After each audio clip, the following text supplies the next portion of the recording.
Morning student, नमो नमः। बेटा आज हम जो नया टॉपिक पढ़ेंगे वो है हमारा अव्यय। अव्यय शब्द आखिर होते क्या है, अव्यय का अर्थ क्या होता है, तो हम सबसे पहले समझते हैं कि अव्यय क्या होते हैं। अव्यय जो होते हैं वो होते हैं ऐसे अविकार्य शब्द जिनमें कोई परिवर्तन ना हो। ये तो हो गया हमारा सिंपल सी डेफिनेशन। अब अव्यय का हम देखते हैं कि अव्यय क्या है। तो अव्यय यानी जो खर्च ना हो, और व्यय यानी जो खर्च हो। व्यय शब्द जो था उसमें अ लिखकर हमने बनाया, अ का उपसर्ग लगाया और बना अव्यय। तो व्यय का अर्थ होता है खर्च करना और अव्यय का अर्थ होता है जिन्हें खर्च ना किया जाए। मान लो आपके पास 100 का नोट है और अब उसको आप खर्च नहीं करना चाहते, आपने कहीं पर भी उसको सेफ रख दिया है और आप उसको टच भी नहीं करते हो, तो वो आपका जैसा है वैसा ही रखा रहेगा। चाहे 4 दिन बाद देखो, चाहे 10 दिन बाद, चाहे साल बाद, चाहे 2 साल बाद, लेकिन जैसा का जैसा ही आपको वो मिलेगा। लेकिन अगर उसको आप लेकर मार्केट जाते हो, खर्च करते हो, उसको चेंज करवाते हो, तो वो आपका व्यय हो गया, मतलब खर्च हो गया। तो अव्यय क्या है, जो खर्च ना हो, और व्यय जो खर्च हो। ये तो हमारी नॉर्मल भाषा की जो डेफिनेशन होती है वो होती है। हम संस्कृत में पढ़ते हैं तो संस्कृत भाषा में जो है शब्द 2 प्रकार के होते हैं। कौन कौन से होते हैं बेटा, एक तो विकारी और एक अविकारी। विकारी शब्द कौन से होते हैं और अविकारी शब्द कौन से होते हैं, तो हम हमारी बुक में इसकी डेफिनेशन देखते हैं। संस्कृत भाषायां शब्द प्रकार द्वयम अस्ति। संस्कृत भाषा में जो है शब्द 2 प्रकार के होते हैं। कौन से, एक विकारी और एक अविकारी। अविकारी शब्द क्या होते हैं और विकारी शब्द क्या होते हैं देखते हैं। तो जो अविकारी होते हैं उन्हीं को अव्यय कहते हैं, ये तो हमें पता है। तो देखते हैं, ये शब्द व्यक्ति प्रत्यय उपसर्गे मिलित्वा रूप परिवर्तनम कुर्वन्ति ते विकारी शब्द इति शब्द निर्देशयन्ते। क्या कह रहा है कि वह शब्द जो विभक्ति से, प्रत्यय से, उपसर्ग से मिलकर अपने रूप में परिवर्तन कर देते हैं, वही विकारी शब्द कहे गए हैं। विकारी शब्द क्या होते हैं, तो विकारी की डेफिनेशन हम ये लिखेंगे कि वह शब्द जो प्रत्यय, उपसर्ग, विभक्ति के साथ मिलकर अपने अर्थ को परिवर्तित करते हैं, वह विकारी शब्द होते हैं। और अविकारी शब्द क्या होते हैं, तो वह शब्द अविकारी कदापि रूप परिवर्तनम न कुर्वन्ति। और अविकारी शब्द जो होते हैं वो कभी भी अपना रूप परिवर्तन नहीं करते हैं। अर्थात हम हमारी भाषा में कहें तो कहेंगे येषु शब्देषु लिंग वचन कारक आदि संबंधेन रूप परिवर्तनानां न भवति ते अव्ययानि सन्ति। कि येषु शब्देषु वह शब्द जो जिनमें वह शब्द या इन शब्दों में, कौन से शब्दों में, येषु यानी इन, शब्देषु यानी शब्दों में लिंग वचन कारक आदि के संबंध से कोई रूप परिवर्तन नहीं होता है, वह अव्यय शब्द होते हैं। अर्थात कि वह किसी भी लिंग के सेंटेंस में हो, किसी भी वचन के सेंटेंस में हो, किसी भी कारक में हो, कारक मतलब संबंध कारक, करण कारक, अपादान, कोई से भी कारक में हो, 6 विभक्तियों के कोई से भी कारक में हो, 7 विभक्तियों के कोई से भी कारक में हो, पर उनमें कोई चेंजेस नहीं आता है, वो होते हैं अव्यय शब्द या अविकारी शब्द। ठीक है ना बेटा। तो हम अविकारी शब्द की जो डेफिनेशन है इसको हम लिख लेंगे कि अव्यय की क्या डेफिनेशन होती है, अर्थात अविकारी की, और विकारी की जो डेफिनेशन है हम लिख लेंगे, अपने नोट पे नोट कर लेते जाएंगे ताकि हमें इसका नॉलेज रहे। एग्जाम में हमें किस तरह से हमारे मार्क्स कवर करने हैं उसके ऊपर हमें फोकस करना है कि हम कैसे शब्दों को समझें। ठीक है ना बेटा। अब इसकी हमने सिंपल सी परिभाषा जो है उसमें एक श्लोक के माध्यम से भी दी है। सदृशम त्रिषु लिंगेषु सर्वेषु सर्वासु सविभक्तिषु वचनेषु च सर्वेषु यत्र न वेति, यहाँ पर यत्र और इसके साथ न जुड़ा हुआ है, यत्र न वेति तत् अव्ययम। तत् अव्ययम क्या कह रहा है वो, सदृशम की एक समान होते हैं। कब, त्रिषु लिंगेषु सर्वासु च विभक्तिषु, तीनों ही लिंगों में, सभी विभक्तियों में, वचनों में हमेशा एक समान जो होते हैं वो होते हैं हमारे अव्यय। ठीक है ना। और फिर हम जब अव्यय कौन कौन से होते हैं, तो इन सबको समझने के लिए हम सबसे पहले पढ़ेंगे अव्यय के भेद की। अव्यय के कितने भेद होते हैं, तो बेटा अव्यय के जो भेद होते हैं वो अव्यय के 5 भेद होते हैं। कौन कौन से भेद होते हैं, क्रिया विशेषण, संबंध बोधक, समुच्चय बोधक, विस्मयादि बोधक और उपसर्ग। उपसर्ग जो है वो भी अव्यय के ही भेद के अंतर्गत गिना जाता है। अब आप कहोगे क्रिया विशेषण क्या है, संबंध बोधक क्या है, समुच्चय बोधक क्या है, तो बेटा हमने पार्ट ऑफ स्पीच जो पढ़ा था वहाँ पर मैंने आपको बताया भी था कि पार्ट ऑफ स्पीच में जो 4 पार्ट होते हैं वो तो हमारे सामान्य व्याकरण के होते हैं, लेकिन 4 पार्ट जो हमने बताए हैं, मैंने समझाया था आपको कि ये जो 4 पार्ट जो बताए कौन कौन सी? क्रिया विशेषण मीन्स एडवर्ब, संबंध बोधक यानी प्रीपोजिशन, समुच्चय बोधक यानी कंजक्शन, और विस्मयादि बोधक यानी क्या होते हैं विस्मयादि बोधक? इंटरजेक्शन शब्द जो होते हैं वो होते हैं हमारे पार्ट। और एक और चीज थी उसमें, वो थी हमारी उपसर्ग। उपसर्ग को क्या कहते हैं इंग्लिश में? पता है आपको उपसर्ग को क्या कहा जाता है अंग्रेजी में? मैंने बताया भी है आपको, अब नहीं बताया तो अब देखो, उपसर्ग और प्रत्यय दो चीजें होती है, एक तो होता है उपसर्ग और एक होते हैं प्रत्यय। प्रीफिक्स जो होते हैं वो हमारे उपसर्ग कहलाते हैं और सफिक्स होते हैं वो हमारे प्रत्यय कहलाते हैं। प्रीफिक्स को हम कहते हैं उपसर्ग और सफिक्स को हम कहते हैं प्रत्यय। तो इस तरह से 5 प्रकार जो होते हैं वो हमारे इसके भेद कहे गए हैं। हम पहले नंबर पे पढ़ते हैं क्रिया विशेषण। तो क्रिया विशेषण में कौन कौन से आते हैं कि वह शब्द जो किसी क्रिया की विशेषता बताए वही क्रिया विशेषण कहलाता है। क्रिया की विशेषता बताए, हाथी धीरे धीरे चलता है, तो हाथी चल रहा है, क्रिया तो कर रहा है चलने की, पर क्या विशेषता है कि वो धीरे धीरे चल रहा है। घोड़ा तेज दौड़ता है, घोड़ा तेज दौड़ता है मतलब घोड़ा दौड़ तो रहा है, भाग तो रहा है, लेकिन कैसे? तेज। तो उसकी विशेषता बता रहा है, वो होते हैं क्रिया विशेषण शब्द। ये भी 3 प्रकार के होते हैं, कालवाची, स्थानवाची और रीतिवाची। आज कल परसों 1 2 कालवाची मतलब समय को जो बहुत करा रहे, 1 2 लेकिन नहीं उसमें। कालवाची भी समय का बहुत करा रहे, 9 बज रही है, 10 बज रही है, ऐसे शब्द है।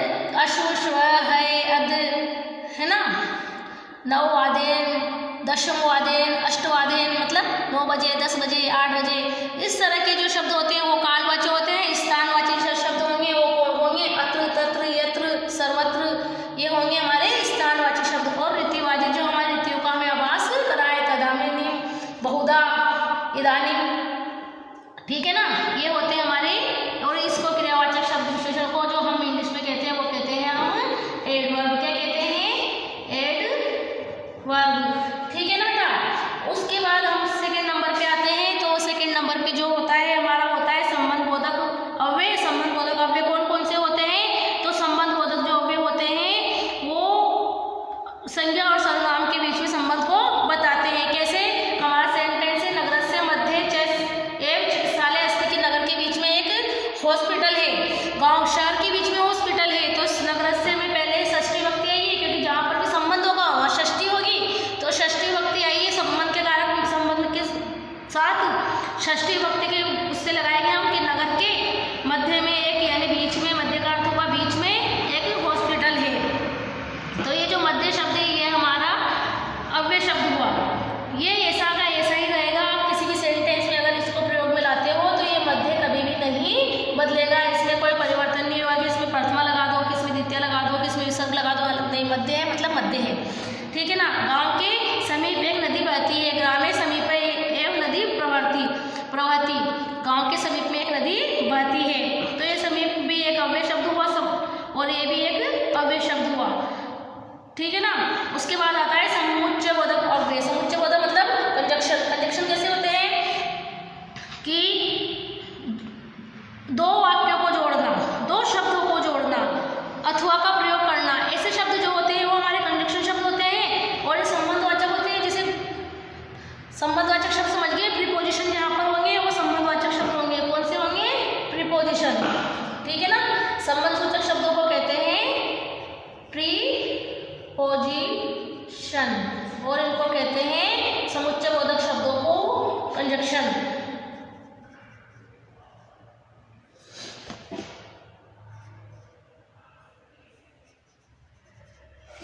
ठीक है ना।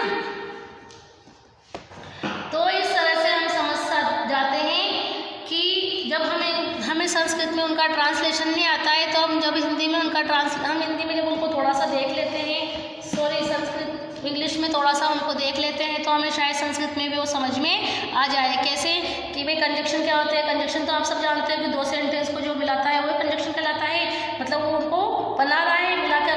कैसे कि सुरभि शीतलम च पवनम वहति, सुरभितः शीतलम च पवनम वहति। क्या कह रहा है वो? जो अव्यय शब्द 2 पदों या 2 वाक्यों को जोड़ने का काम करते हैं उन्हें समुच्चय बोधक अव्यय कहते हैं। जैसे च, अथवा,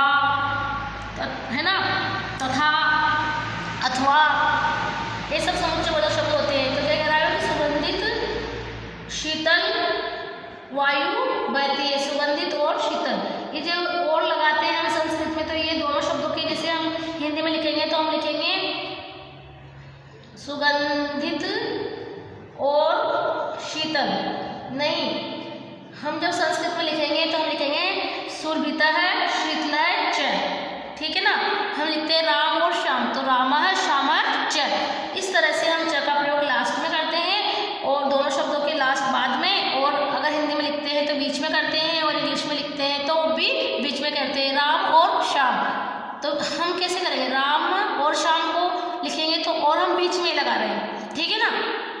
मोहन है दिनेश है वह गायते, मोहन और दिनेश गाते हैं। तो ये हमारे क्या हो गए, समुच्चय बोधक शब्द हो गए, जो दो वाक्यों को दो शब्दों को जोड़ने का काम करते हैं, वही वो हमारे समुच्चय बोधक शब्द कहलाते हैं। अब समुच्चय बोधक के बाद में 3rd नंबर पे हमारे जो आते हैं वो होते हैं विस्मयादि बोधक शब्द। अब विस्मयादि बोधक शब्द क्या होते हैं, जो अव्यय, हर्ष, विषाद, संबोधन, दुख, घृणा, आश्चर्य, आशीर्वाद, भय, लज्जा आदि भावों या मानवों को प्रकट करते हैं। अब इसको हम समझ लेते हैं नॉर्मल लैंग्वेज में कि ऐसे शब्द जिनसे हमें किसी भी तरह के दुख, खुश होने का, दुखी होने का, या किसी को गुस्सा करने का जो आभास होता है, किसी को आशीर्वाद देने का, खुश रहो, है ना।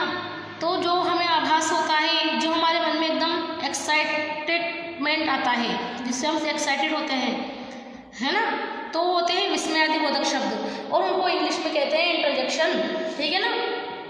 तो जैसे हमारे पास सेंटेंस आया, हमारे शब्द क्या क्या होंगे विस्मयादि बोधक अव्यय, आह, अहो, आम, अह, दिख, हा, हंत आदि। तो ये शब्द जो है मैंने आपको इसके जो पार्ट में अच्छे से समझा दिए हैं। इन जो पार्ट है, जो भेद है, इनको मैंने वहाँ पर आपको बहुत अच्छे से समझाया है, ठीक है ना। अरे स्वयं मृतोस्मि, अरे स्वयं मर गए वो, ठीक है ना। अहो देशस्य दुर्भाग्यम, अरे हमारे देश का ही अरे वो देश का दुर्भाग्य।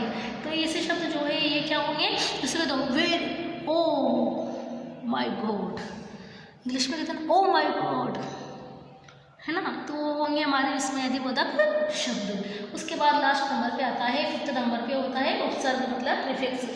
क्या होते हैं प्रीफिक्स, उपसर्ग जो शब्द के आगे जुड़ जाते हैं। अव्यय शब्दांश है जो क्रिया शब्दों के पूर्व में जुड़ते हैं, किसके भी पहले जुड़ेंगे, क्रिया शब्दों के पूर्व में जुड़ के उनके अर्थ में परिवर्तित कर देते हैं, उन्हें उपसर्ग कहते हैं। और उपसर्ग जो है और 22 प्रकार के होते हैं, 22 उनके प्रकार होते हैं। तो यहाँ पर उसमें कुछ एक उपसर्ग हमें दिए भी हैं, जैसे प्र, प्रा, अप, सम, अनु, औ। जैसे हमारा एक उपसर्ग तो हमारे शब्द, हमारा हम जो अव्यय पढ़ रहे हैं उसी में जुड़ा हुआ है। कैसे कि हमारा शब्द था वह, क्या था हमारा शब्द वह, ठीक है ना। वह हमारा शब्द था मूल शब्द, और हमने इसमें उपसर्ग जोड़ दिया और वह लिखा, तो क्या बन गया, अव्यय बन गया ना अव्यय। तो ये भी तो उपसर्ग ही है एक, अव्यय में खुद एक उपसर्ग है। जैसे विजय हम लिखते हैं, जैसे हम लिखते हैं जय, और फिर हम लिखते हैं पराजय। तो जय यानी जीतना और पराजय यानी हारना, तो परा उपसर्ग मिला और उसके अर्थ में परिवर्तन कर दिया, तो ये हो गया हमारे उपसर्ग। तो इस तरह से बेटा हमने आज हमारे अव्यय शब्दों को पूरी तरह से पढ़ लिया है और उनके भेदों के बारे में जान लिया है। अब हम जो नेक्स्ट वीडियो बनाएंगे उसमें सारे अव्यय शब्द और उनके वाक्य में प्रयोग देखेंगे। तब तक के लिए बाय।